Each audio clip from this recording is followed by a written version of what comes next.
So, good morning mga sir. I-share ko lang itong nabili kong gulong. Kung yung pang natatandaan sa una ko pong video, yung size po ng sa front is 80-80 by 17. Tapos dun po sa likod is 180 by 17. So, ito po yung bago kong bili. Ang size po nito is 70-80 by 17. Ang bili ko po niyan is 775. May free na po siyang sealant.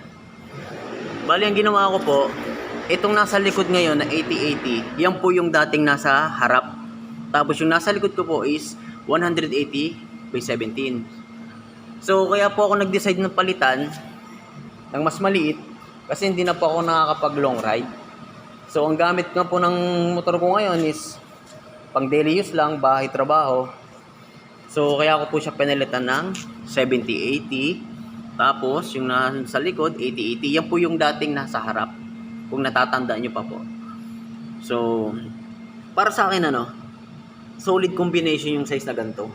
70-80, tapos 80-80. Tignan nyo mga sir.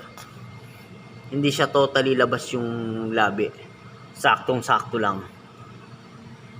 Diba? Solid combination para sa akin. Kaya po ako nag-decide na magpalit ng mas maliit. Kasi medyo nabibigatan ako doon sa 180 by 17 dahil malapit lang naman po yung inuwian ko. So nag-decide po ako na yan na lang yung size ng gulong na pang daily use.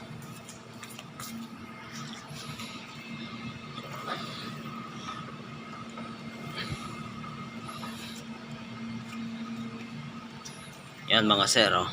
Tignan nyo. Solid.